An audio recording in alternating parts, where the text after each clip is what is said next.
Welcome back, everyone, to another episode of the Richie Hicks Jr. Sports Podcast. I am your host, Richie, here with my guy, Mr. Mike Zappi, out in San Antonio, Texas. It is our NFL Week 8 preview and prediction show. Man, this is I have it there as my headline, but it is do or die weekend for many teams. When you look at everyone above, the Dolphins, the Bengals, the Jaguars, the Cowboys, the Giants, the Buccaneers, after all the losses they went through Monday night, and then the 49ers and the Rams. I mean, this is the weekend that could really make or break a lot of teams in the NFL. Yeah, and it starts off with a very interesting caveat because there could be some player movement before or just after this game involving the two teams themselves. Thursday Night Football, and this is another interesting caveat. The second to last team to catch their first loss of the season, because obviously the Chiefs are still undefeated, that would, of course, be the Vikings. A couple of sneezes, and the Vikings could drop all the way to fourth in the next couple of weeks. Isn't that crazy in that division of the North?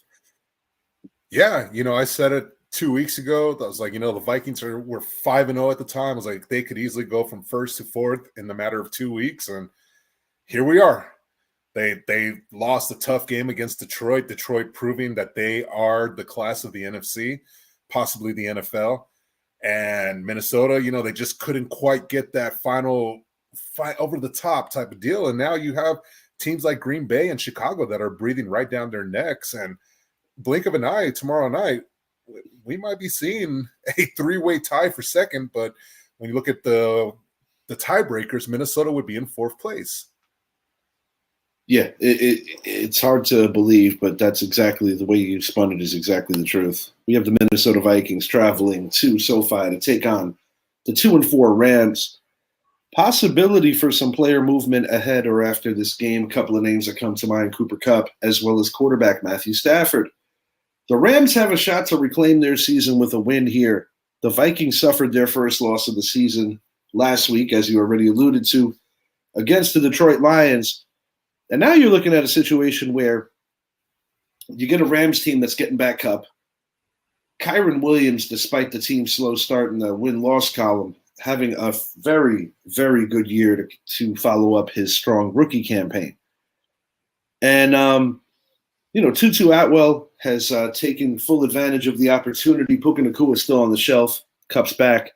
But this Rams team, nothing too impressive in that victory against Vegas, but they are still in the mix. And in that particular West Division, with all the struggles of the 49ers and the injuries, you got the Cardinals that are approaching 500.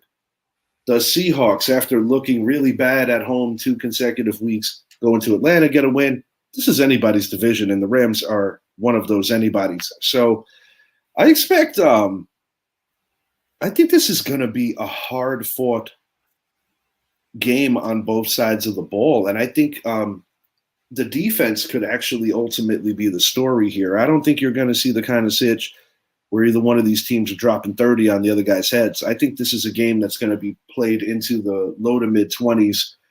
And, both these teams have the ability to keep the other team's offense off the field. And I do believe it could be that kind of game. Call me crazy. I think the Rams are going to win this game, dude.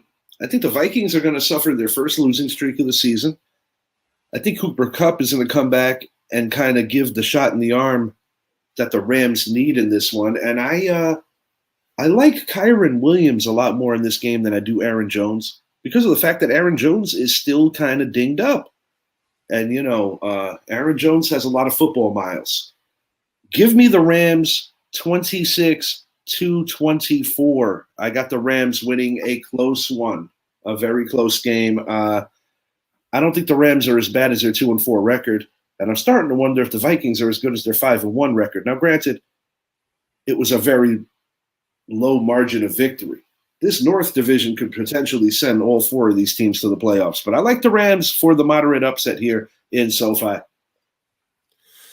Yeah, man, this is going to be a very, very interesting game coming up tomorrow night. I mean, we're looking at one team that obviously suffered their first loss of the season, and now there's the speculation that the Vikings may be trying to go after the likes of Matthew Stafford and one Cooper Kupp, which if you give Cooper Kupp to that offense, I mean, gosh, how are you going to slow him down with Justin Jefferson, Jordan Addison? Hawkinson is designated to return. I mean, yes, TJ's coming back this week. So, but I'm with you, man. I like this Rams team to come over the top. And, you know, if you look at the Rams losses, 3 of those losses are on the road. They're 1-1 at home. And for some reason, they just play much better football at home. But what I look at is I'm looking for Kyren Williams to have a big game, but I'm looking for Matthew Stafford to have an even bigger game because he's getting his toy back in Cooper Kupp. And I'm talking about the type of game that we might see Cooper get 15 to 17 targets. And it's going to be a matter of how the Vikings are able to slow him down. But I'm with you. I think this is going to be a tough fought NFC style game.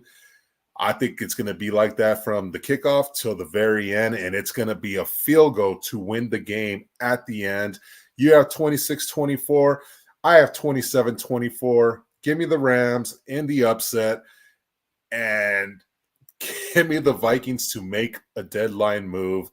As far as the Rams go, we know Puka Nacua is now within his 21-day practice window to return. We know they're shopping Cooper Kupp around. Matthew Stafford, he's being thrown out there as well. Could we see a post-game trade where it involves Matthew Stafford and Sam Darnold? That would be insane. But nevertheless, I think this Rams team is not done yet. And like you said it, that NFC West is up for grabs. And the 49ers are in shambles. The Cardinals, they're a team. They're on one day, off the other. I'll cover them more when we get to their game. And the Seahawks, like you said, I mean, they won. They started off 3-0, lose 3 in a row, and then they go to Atlanta and get a big victory. So I don't think this division is by any means determined yet. But, yeah, give me the Rams into the upset. Yeah, and you don't have to wait to talk about the Cardinals because guess what game is next, pal? We've got the Arizona Cardinals going to Miami Gardens, welcoming back Tua Tagovailoa for the Dolphins. I know you and I have strong opinions on whether or not this man should even be playing anymore, but he will be there. And for my big money fantasy league, I will be happy for the fate of Devon Achane as well as Tyreek Hill. And I also have Cooper Kupp in that league. So it's a game of hopefully getting some of these weapons back and doing what they do. This is the kind of game where I think Miami is going to have to run the ball. The combination of Mostert and Achane are going to have to be effective. I do like that they're starting to feature Jonnu Smith a little bit more lately. Granted, their offense has been just a far cry from what we've been used to seeing when a healthy Tua is in there. But Tua will be starting. This is the kind of game similar to the one we just talked about. I think you're talking low to mid-20s. I don't see either one of these guys busting 30 either. I like both these defenses enough to keep this game under 30. And the other question is Tua going to come back sharp? That does concern me just a smidge. Having said all that, I still think that the table is set for the Miami Dolphins to get their third win and to make that AFC East kind of interesting because when Tua got the concussion, and when you realize how bad the New England Patriots are on offense, I think naturally all of us are like, oh, it's a two-team race. It's the Jets and the Bills. Miami wins this game. They're right there. They're right where they need to be despite missing Tua for the better part of a month. Give me Miami 27 to the Cardinals 23. In a losing effort, I do believe that Trey McBride is going to go off in this one. But no, Marvin Harrison Jr., another guy that's been tough to figure out in his rookie campaign. He has not been, in my opinion, as consistent as Malik Nabers or even Rome Odunze for that matter. And now McMillan in Tampa is going to get an expanded role, so that should be interesting to see what he does. But give me the Dolphins by 4 here, getting in the win column and finally playing some damn offense. Yeah, so what I was going to talk about Arizona, this is a team that obviously they're right there in the division, in the mix, 3-4. They could still win this division. But when you look at Arizona, it comes down to this. To beat Arizona, you have to do two things. You have to contain Kyler Murray. Do not let him be that scrambling quarterback, get out of the pocket and run the ball. And secondly, if you can keep James Conner under 20 carries for the game, you're going to win. Yes. Whenever Arizona has had Conner run for 20 carries or more and had Kyler Murray scrambling the ball like he did last week and in their other victories, the Cardinals win the game. Now flip it to the other side. We're welcoming back Tua. I hope the best for the guy. Obviously, many people have voiced their strong opinions about whether he should play the game again. He's recovered. He has gotten clearance from all doctors. This is his choice. It is his life, so we can't argue with him. But the one thing we're going to see for the first time this year that we have not seen yet with this Miami Dolphins team is Tua with Tyreek Hill, Jalen Waddle, and Odell Beckham Jr. We finally get to see that happen because obviously OBJ was out the first 4 weeks of the season. Tua with the concussion. I'm excited to see what this Dolphins team looks like because they finally, as long as Tua stays healthy, are healthy. They can finally be that explosive offense that a lot of people are expecting them to be. I think they're gonna come out and set the tone early. I'm looking at Tyreek Hill to have himself a big game. He has been quiet all year. Yeah, since week one, really. Since week one. And, you look at Hill and Waddle, since Tua's been out, they've only combined for 27 catches together and no touchdowns. They both want a coming out party. They both want that coming out party. And I think Odell Beckham wants to sniff that coming out party. Give me Miami to win a good game. I think they're going to come out and they're going to – I want to say it's going to be a close one, but something tells me they're going to win this game pretty heftily. Give me 34-20. I think Miami wants to set the tone. I mean, it's as crazy as it is to say 2-4. They're in second place in the AFC East. Buffalo 5-2, the Jets 2-5, and the Patriots are only one game back of second place. So, like I said, do or die weekend. Miami needs this win. They need to stay in the hunt, and welcoming back their leader at quarterback will help this team be motivated to go on a run.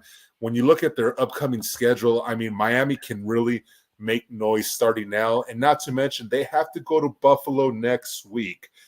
Before Buffalo, you get this win now, you set the tone. If you can go into Buffalo, get that win next week, now you're right back in the thick of things. But give me Miami to win this one 34-20.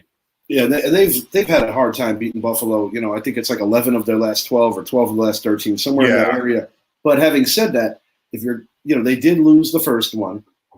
But, you're catching Buffalo before the weather gets really bad. It's very rare in the scheduling that the Miami Dolphins and Buffalo Bills would finish their season series this early.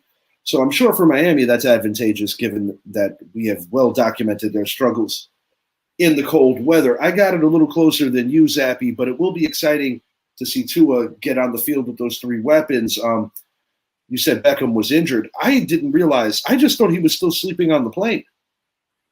No, he is back. He's back. So that's the other exciting part is now they had the trio of receivers have a quarterback. I want to see how Beckham plays with Tua because we know with Hill and Waddle, they are your 5-yard slant guys, run after the catch type of players. But Odell Beckham is that guy to go over the middle that Tua hasn't really had yet. And now he has him. I'm excited about this one. I hope the O-line holds up, and I think they should be able to hold up just fine against this Arizona defense. But it's, just putting all these factors together, I think Tua's going to have a big one. And not only that, what's the one thing you got to do to protect them? You got to give Devon Achane the ball. Yeah. Let him get going. And if he gets going, Tua will get going. And I also think you can extend that to Mostert because Mike McDaniel does like to use those that mixture of both running backs because of Achan's, kind of monitoring his workload because he's still young and getting into being the every down back, whereas Mostert has a lot of miles, but the two of them together work rather well. I'll throw this one in there real quick. In regards to Mostert, if Miami were by any reason to lose this game, which pretty much knocks them out of the race, Mostert I can definitely see back in the West Coast playing for the 49ers. Yes. Because I still do not believe CMC is coming back this year. I tend to agree, and that would be a huge move for the fantasy owners for Raheem Mostert.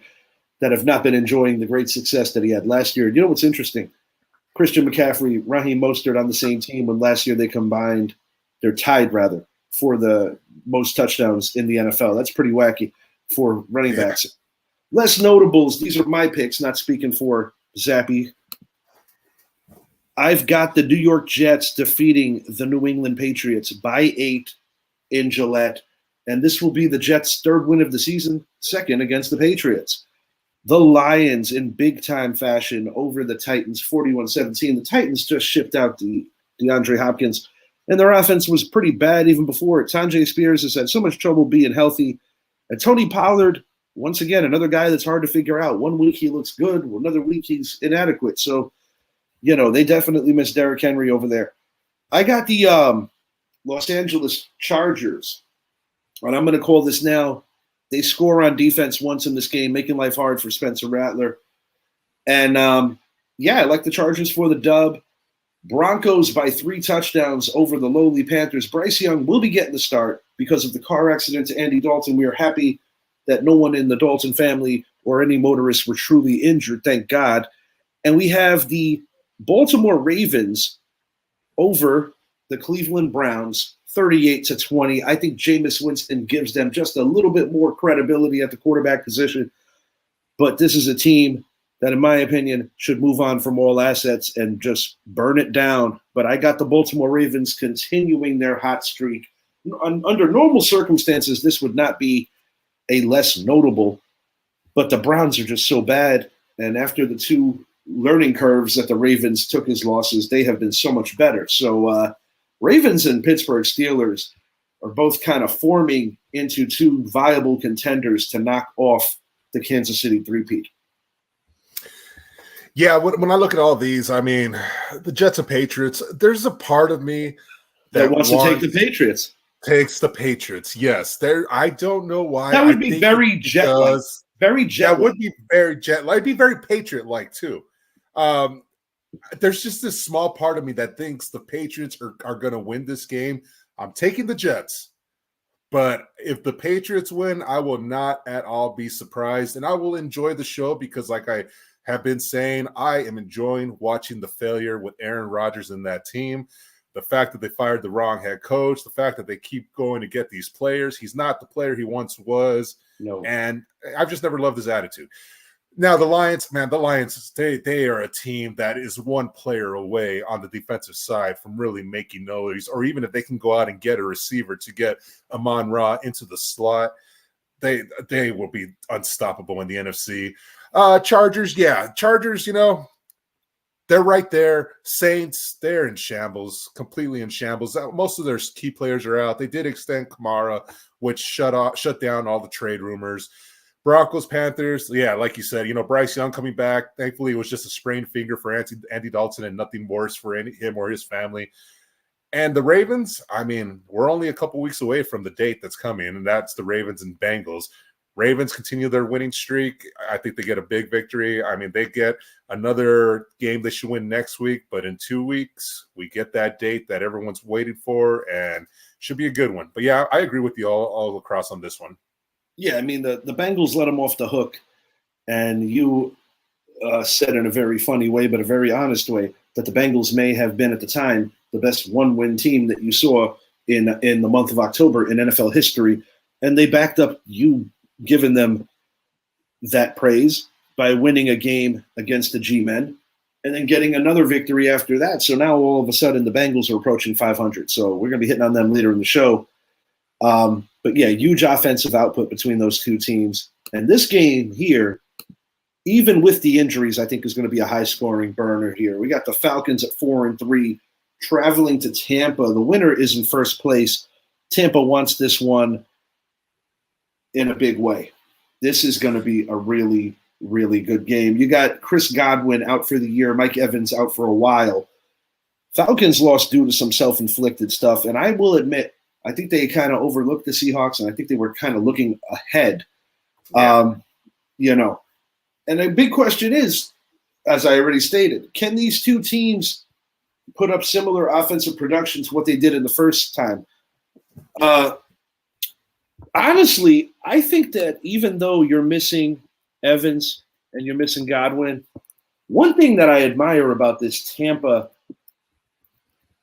wide receiver room is that they do have a decent amount of depth. You know, you're talking about the veteran Sterling Shepard. You also have the rookie McMillan.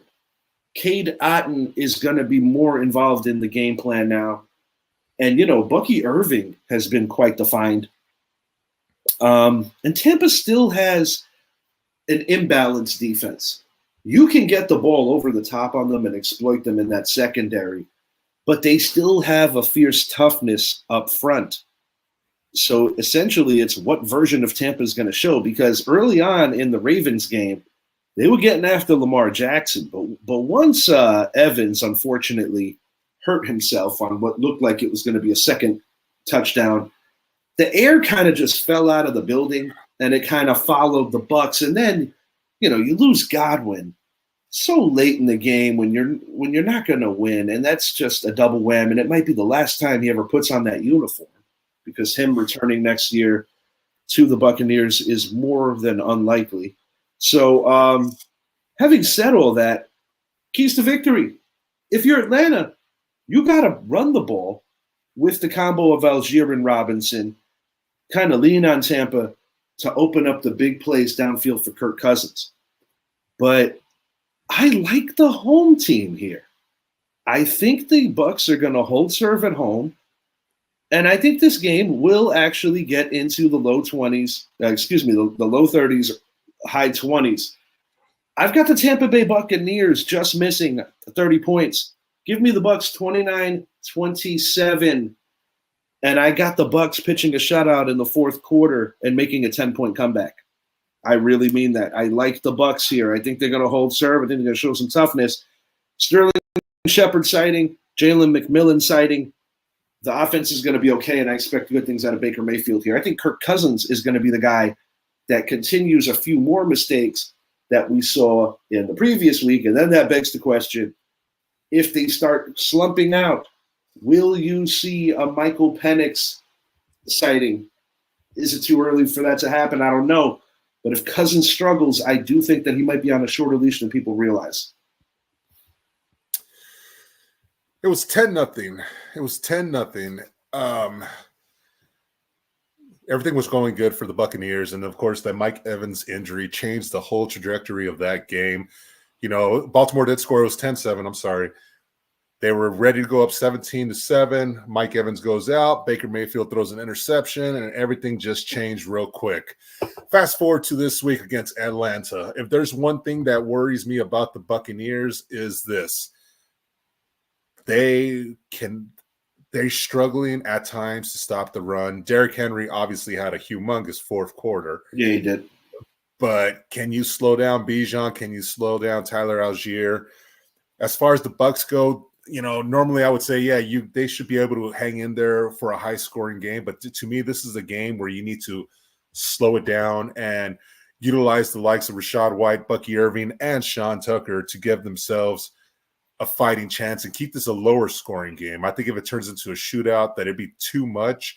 And yes, the Buccaneers were able to put 31 points on the board, but there's something about that Ravens team that they just cannot hold on to the leads. I don't know if it's because they turn it off or what it is, but they just cannot hold the leads. This goes all the way back to 2022.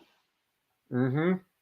Different characters. They didn't have Henry yet. And you know, that's the thing that kind of freaks me out, because I think both of us said the best football the Ravens would play, you have a guy like a Derrick Henry who can slow the games down in the fourth quarters. But no, they have had those issues.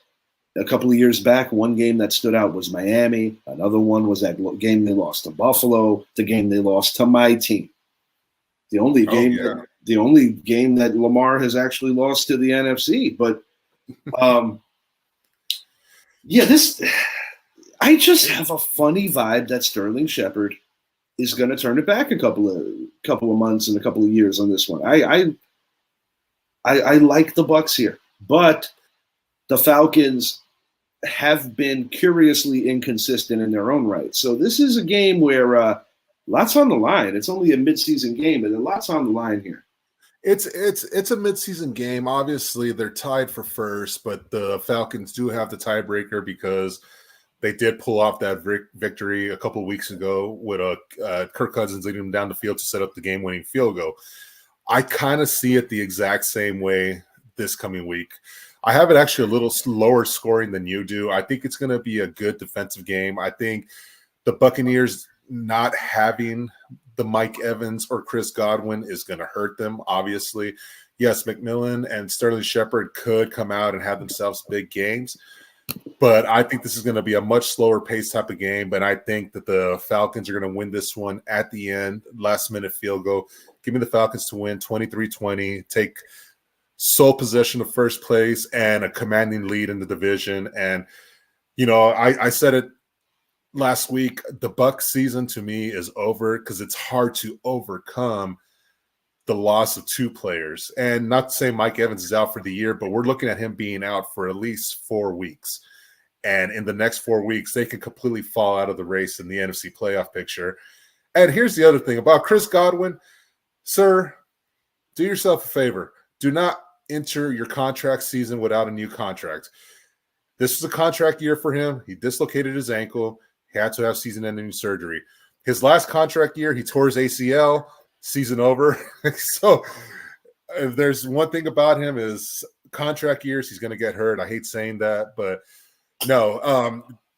In all seriousness, I just don't think the Bucs have enough to overcome this.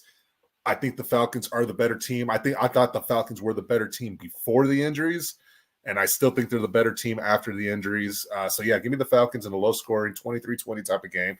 But the Bucs will fight. I don't think there's a quit in the team, but I think they'll fight. I just don't think they have enough to win.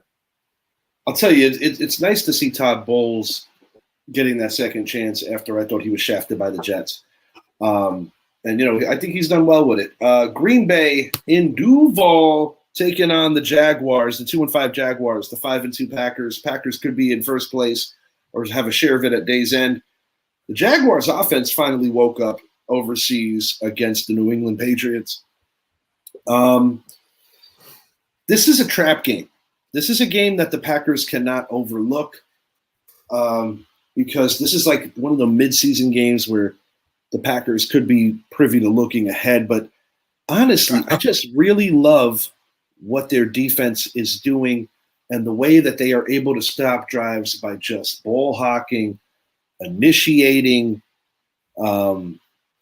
contact, getting into routes, not letting guys get behind them or playing the possum game. I mean, McKinney looking at moments like kind of like that same, ball hawking, just always being near an interception like Deron Bland was a couple of years ago or last year actually. And, Rashawn Gary, I feel that he's close, to being who they think he could be. Josh Jacobs doesn't have to be what he was with the Vegas Raiders, but he is definitely doing his part here. Jordan Love, the one thing that worries me is that he has to clean up some of the stupid interceptions. But fortunately, the guy on the other side, Goldilocks himself, is more likely to make more mistakes. Give me the Packers in the not most impressive fashion, but they are going to win this one 27-20. And one key note about the Packers is the addition today that they made of the one Robert Saleh, adding him to the coaching mix there in Green Bay. But do you know how comical that is that their former future Hall of Famer got him kicked out and now he's in Green Bay? That's great. Over there. I love it. You talk about looking ahead. We saw it with with Atlanta last week versus Seattle. We're seeing it with Green Bay this week. Why is that? Why do you ask? Because next week they have a huge division matchup against the Detroit Lions at home, followed by going on the road to play the Chicago Bears. This smells like upset. This smells like a team, not saying Matt LaFleur never has his teams ready, but for some reason, I think they're looking ahead. Jacksonville, like you said, their offense finally got going. Maybe it's because they finally played at home in England. Yeah, sort of. But when I look at this Green Bay team, they can let you down, and these are one of those games that they would do it. I think Jacksonville is going to win this game. I think Jacksonville has more to lose in this game because, again, my model for today is do or die weekend in the NFL.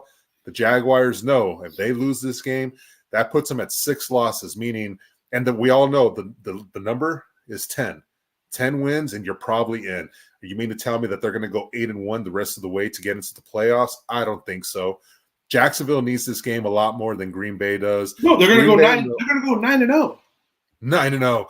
Green Bay needs it more. I'm sorry, Green Bay needs it less because if you really look at their schedule, like I said, the Lions, the Bears, and then they have the 49ers. Then they got to travel to Miami and then to Detroit again. They're about to enter a stretch. You want to lose this week, a non-conference game against the Jaguars. You don't want to lose one of the next 4 games after that. I just have this funny feeling that Jacksonville is not done. We both picked the Jaguars to win the division. Obviously, they had a slow start to the season. I don't think they're done yet. I think they are going to win this game. I think it's going to be a hard-fought, high-scoring game. Give me the Jaguars to win this one 34-30. I think it's going to be a good game by Jordan Travis and Trevor Lawrence. But I think the one thing that has been bothering the Packers offense has been Jordan Love. And he's getting the touchdowns, but he's also throwing a lot of interceptions. Yeah, the INTs are definitely a thing. They're definitely up. So it's something that you want to keep an eye on. Yeah, and that's the difference for me. I think he's going to throw that critical interception that's going to make the difference in the game. It's possible. It would not shock me. This is going to be an interesting one here in the South because the first game I think Indy should have won. The Colts travel to Houston to take on the 5-2 Texans. The Texans could really cement this division by taking this big step. Indy really wants this game, but I don't see it going in Indy's way, and I also don't see it being as close as the first matchup was. Houston hasn't overly impressed me on the defensive side of the ball, but Indy's inconsistencies concern me. I still think that this is a team that, although they have a winning record right now, is still struggling to really figure out what their identity is. And I'm expecting Stephon Diggs to have quite the game here. And I think the X factor ultimately, once they get up by 7, 8, possibly 10 points, is going to be Joe Mixon just preventing the Colts from getting off the field and getting their offense back on it. I think the Colts are going to fight. But give me the Texans 30-23. And I think that it's going to be like one of them late field goals that then you have to kick an onside kick late to hope to get the ball back. Texans are going to win this game. The Texans are deeper. And although I don't think the Texans are making a deep playoff run, they are the best team in this division. The Colts should be welcoming back Jonathan Taylor this week. That's a huge addition for this team. If you look at the history of the Colts and the Texans over the last few years, the road team has been the victorious one. I kind of see it that same way this week. I think this game is going to be a good game. The Colts could have easily won the first one. Like you said, they're still trying to find their identity. I think they know what their identity is. I think their identity is not Anthony Richardson passing for 4,500 yards, 30 touchdowns, and 14 interceptions. I think their identity is running the ball with Jonathan Taylor, realizing that Trey Sermon has been a good backup to him, and allowing Anthony Richardson to use his legs, and then throwing the ball if you need to. I think this is going to be a lower scoring game. I think it's going to be a very close game. But, I've been saying it. I have not been sold on Houston yet. They probably are the best team in the division. But I think we're about to see a stretch of Houston Texans football where they might come up short a few times. I think the Colts are going to go into into NRG Stadium, and I think they are going to. I still call it Reliant, yeah. I think they're going to pull this one off. Low scoring, final field goal. I want it to go 29-27, but something's telling me it's going to be 22-20. Give me the Colts to tie the Texans in the division for first place. However, the Texans will have the better division record by half a game.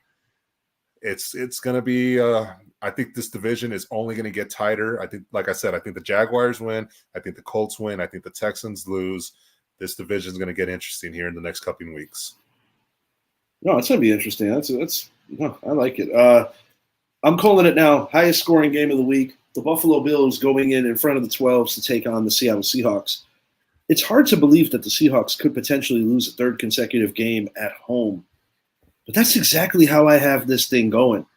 You remember the game, I believe it was it last year or 2 years ago?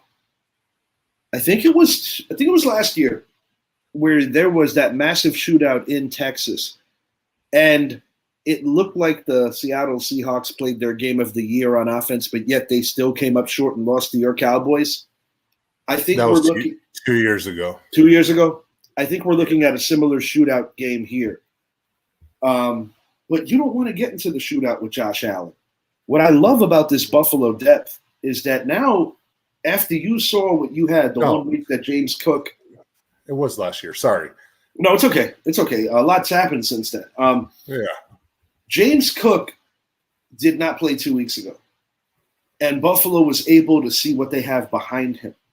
Now I think in game plans moving forward, you're going to see more mixing and matching in the running back position. Amari Cooper, in my opinion, completes that offense and actually makes that offense better than Stephon Diggs could have ever made them. I think Seattle showed some grit and some resolve going into Atlanta and getting that win last week. This is going to be a high-scoring game.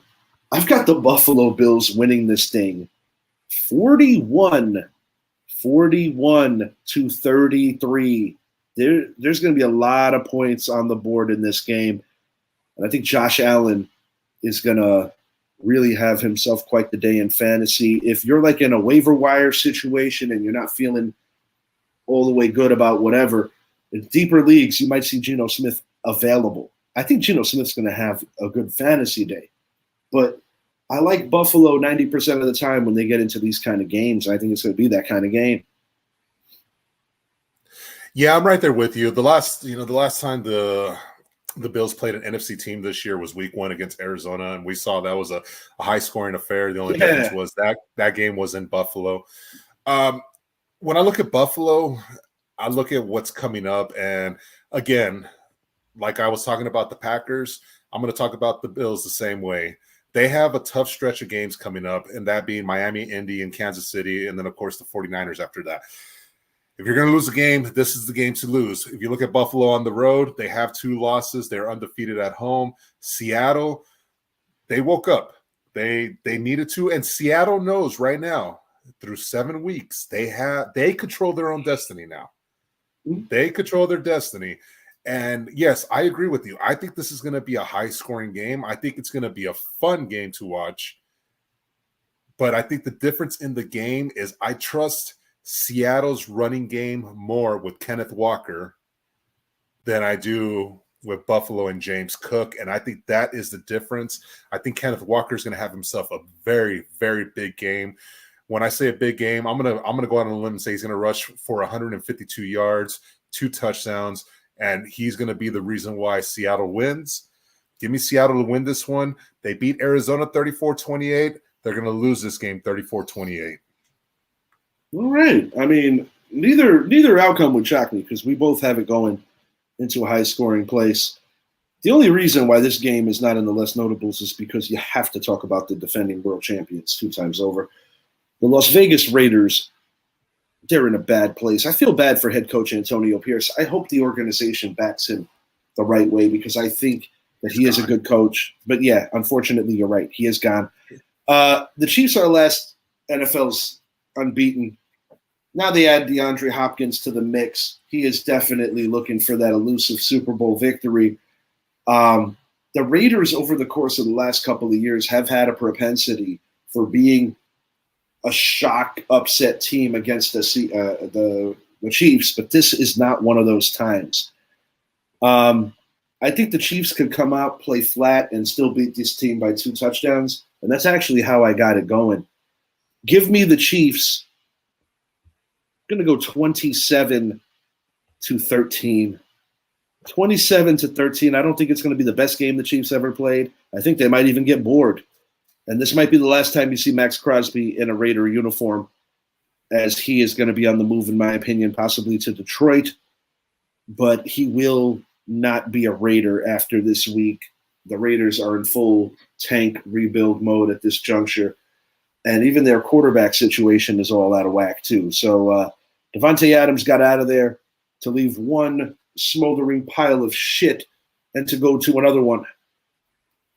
Davante, all you had almost made me spit my drink out. Davante, all you had to do instead of trying to live together and room together was just stay with the Packers. Not to freaking worry about where Rodgers is, not to worry about where Derek Carr is. You had the setup there. Just stay. If he would have stayed put, he would have been happier. I applaud the Packers for that right there with Aaron Rodgers and Davante. Anyways, you talk about the Raiders. All right, here, I'm going to say this right now. Antonio Pierce, I'm happy you were promoted to the head coaching position after becoming the intern head coach. Obviously, things have not worked in your favor this year. We've seen you guys lose Josh Jacobs. We now saw you guys lose Davante Adams, Derek Carr, the Saints. I mean, the list goes on and on and on. But here's a food for thought. Who was the Chiefs' last loss? The Raiders at home. The Raiders. Yeah. And here we are. The Chiefs have not lost the game since losing to the Raiders. And like you said it, for some odd reason, every year, the Raiders play the Chiefs so well that they say, hey, you get them, as in the words of Phil Hellmuth, let me get this one, you'll get the next one. And yes, and if they don't beat them, at minimum, they're going to run over a cameraman. Yeah. But right now, this Chiefs team is not the best team in the NFL. No, but they don't have to be right now. They're the best coach team with arguably the best defense and definitely the best defensive coordinator. And, Mahomes is not exactly having a stellar year. Inserting DeAndre Hopkins, I believe, does help him drastically because we're talking about a team that lost Rashee Rice. Juju has been there short-lived, but still, Juju has had chemistry with him, and Hollywood Brown. And then not to mention Justin Watson, who is now out for the season as well. So, you bring in DeAndre Hopkins. I think he's a guy that he's not going to go off for 10 catches, 120 yards or anything like that. He's going to come into the game. He'll probably have 3-4 catches for like 40 yards, but his presence alone is going to make a drastic difference for that offense. As far as the Raiders go, you had Aiden O'Connell. Now you have Gardner Minshew back into the lineup. The Raiders are in shambles. Antonio Pierce's days are numbered. I do believe that their next head coach is not going to be the head coach for the Cowboys. It's going to be the guy that's coaching over in Buffalo because I think the next quarterback for the Raiders, I'm coaching for the Buffaloes in Colorado. I think the next quarterback for the Raiders is Shedeur Sanders, and something tells me that, hey, Prime might be coming to be the next head coach there. We saw Tom Brady said the first thing he's going to do to fix this team is address the quarterback situation in the offseason. There was only one quarterback from the college that liked it. It was Shedeur Sanders.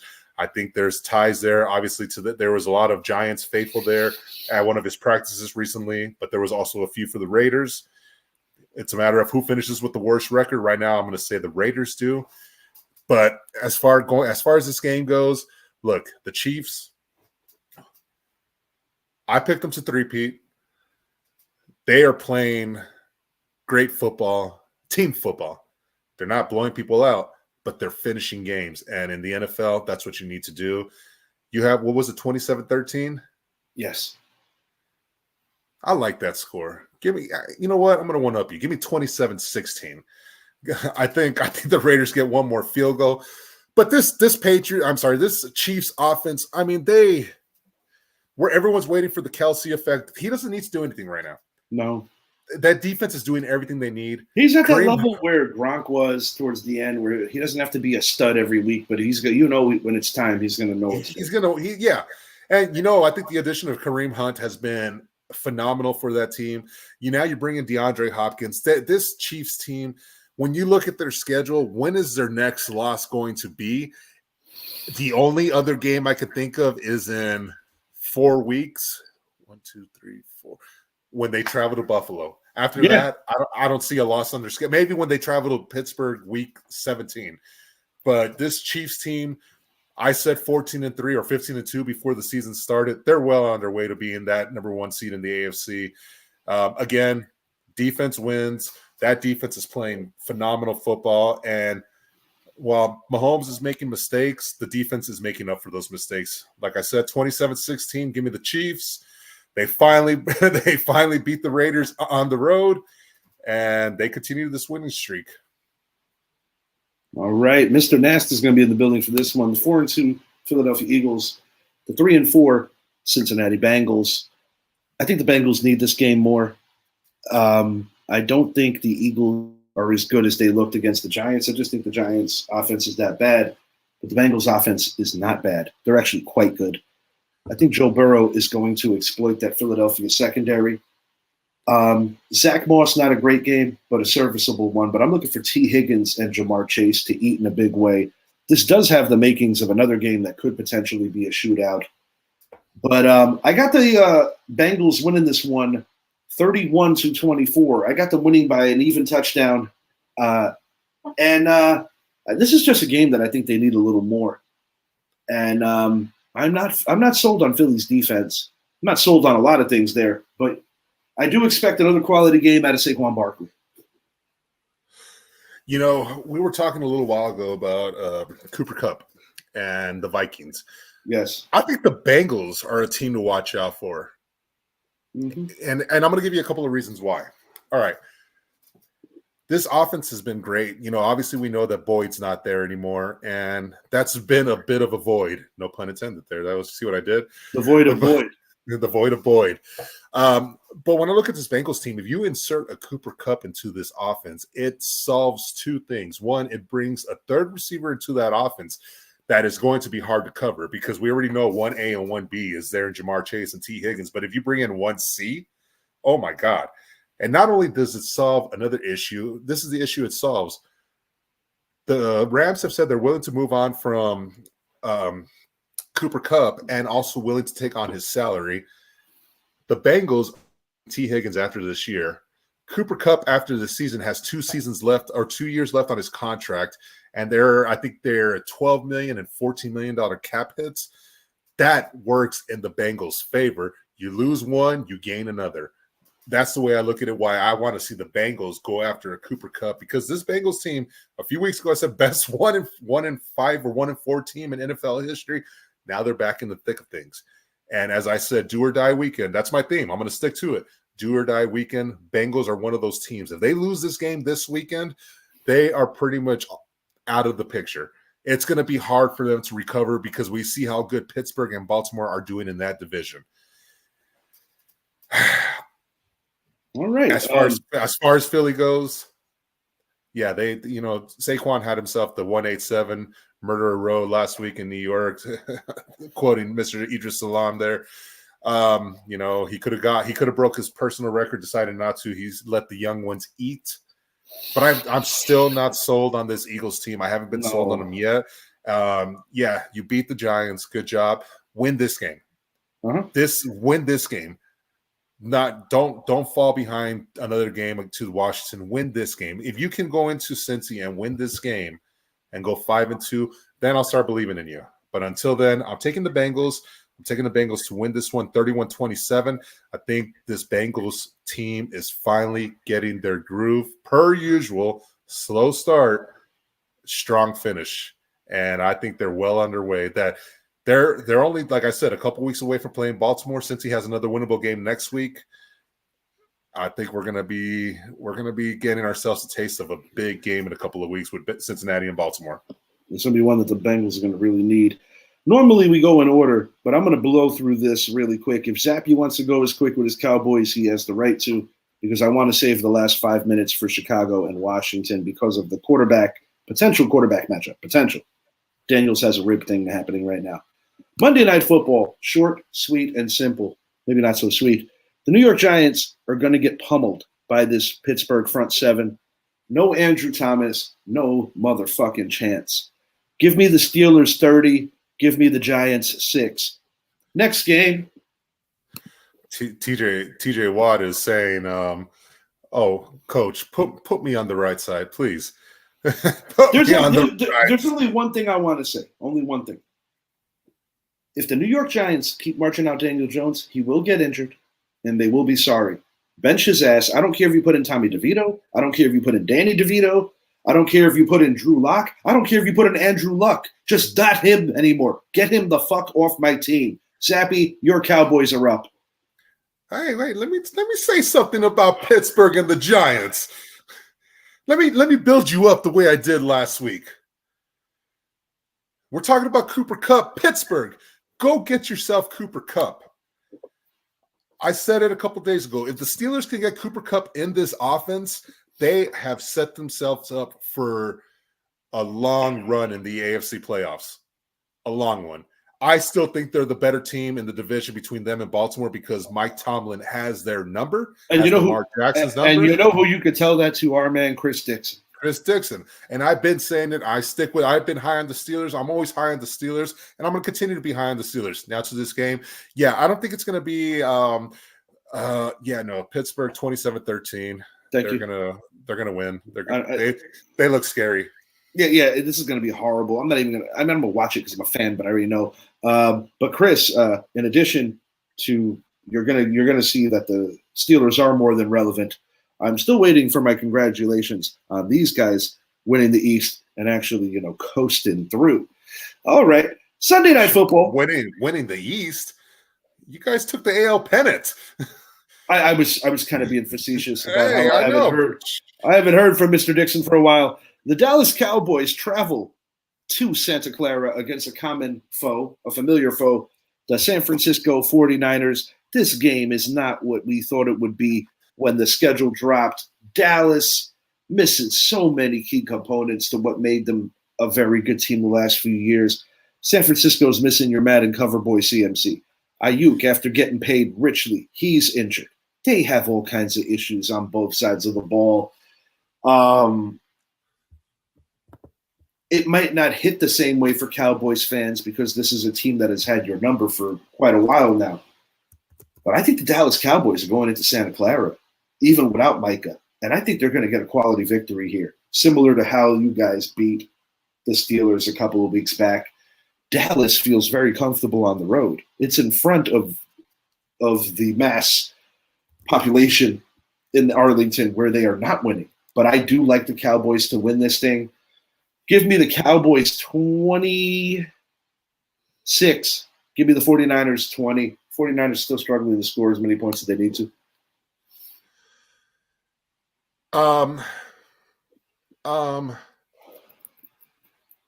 wanted this game flexed out. For a game I think we're going to cover right now. There's nothing intriguing about this matchup whatsoever. Brock versus Dak. Okay. Both guys are having very bad seasons. CeeDee Lamb and Brandon Ayuk both held out. Both got paid. Ayuk is now out for the year. Yes. Yeah, that's why I purposely did this, because I feel that the Bengals and the Eagles and the Bears and Commanders have more night visibility and worth than our Sunday and Monday games. Yeah, all right. So with this one, I'm going to make it short and sweet. Look, the 49ers, hopefully they do. And I say hopefully because I never want to see someone hospitalized with pneumonia-like symptoms, fluid in their lungs, anything like that. I hope Deebo Samuel plays. That guy is a critical part of that offense. I think he's a more critical part than that of Brandon Ayuk. I can't believe Ayuk got paid. Well, I can. The difference to me in this game, like the Chiefs, who have the best coaching staff in the NFL, the Niners have better coaches. They have a better scheme. Kyle Shanahan is going to draw up plays where we're not going to be able to stop the run. I think it's going to be a low-scoring game. We're missing a lot of players too. We are hurting as well. And the fact that Brandon Aubrey might not be there this weekend because you told me about that before. Yeah, he has to be on a case for jury duty. Yeah, he's doing jury duty for a trial. Don't know if he'll be available for Sunday Night Football. If he's not, that to me is going to be the difference. Out of all the weeks, you can't get these guys in the offseason? Apparently not. Hey, duty calls, and no matter what, we have to take our part to the country first and before our job. Give me the 49ers to win this one.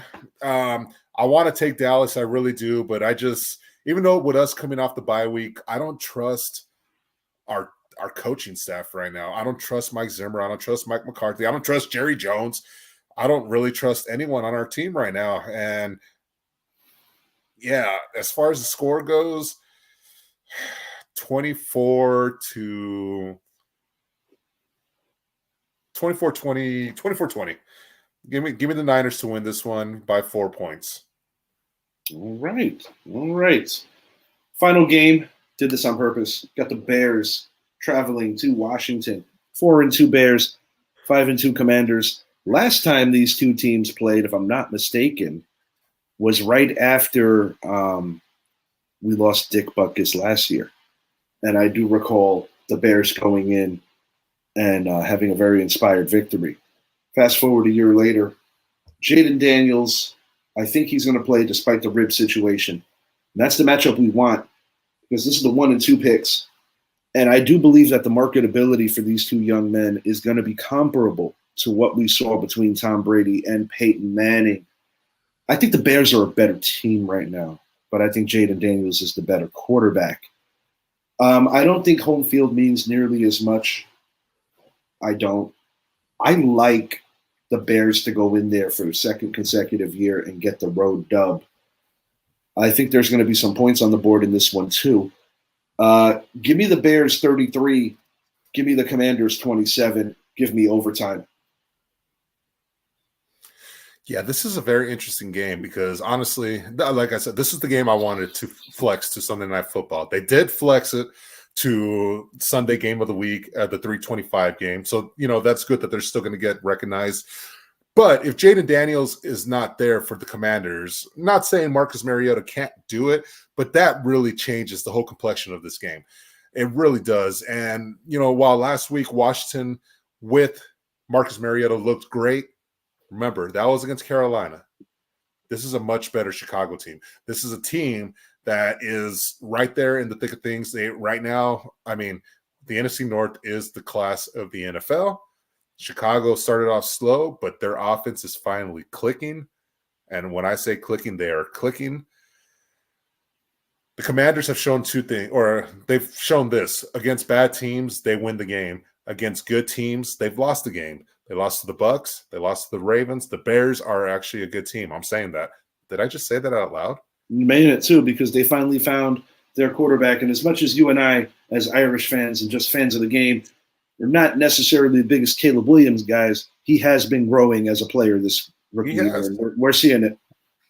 You know what? The Bears are going to go into Washington. They're going to win this one for Jay Cutler, who got his DUI this week. They're gonna win this one. Caleb Williams is going to have himself another phenomenal game. Roma Dunze, he's going to top 100 yards. He's going to have that blow-up game. Give me the Bears to win this one. I'm going to go 33-24. I think it's going to be a good game. I think it's going to be a sign of what's to come in the future. Now, if Jaden Daniels plays, this game will be closer. Give me the Bears 33-30. I like it. But I think if it's Marcus Mariota, 33-24. If Jaden is there, 33-30. I like the Bears a little more than I like the Commanders. Hey, I applaud Dan Quinn for the fast turnaround he has done with this team. I've been high on the Commanders the last 2 years. Obviously, quarterback play was the major reason why for their downfall. They got their guy. They got their coach. They got a new culture. The Commanders are here. But I think they lose this one. I think the Bears win. I'm with Zappy. Last 30 seconds. Going to flip it to baseball really quickly. I just want to say one thing. The World Series is going to be absolutely phenomenal. And I want this one bad. I was born in 1981. No Reggie Jackson due to injury. The Dodgers wiped our faces in the mud. 8 seconds left. We are out, and we are going to expand on the World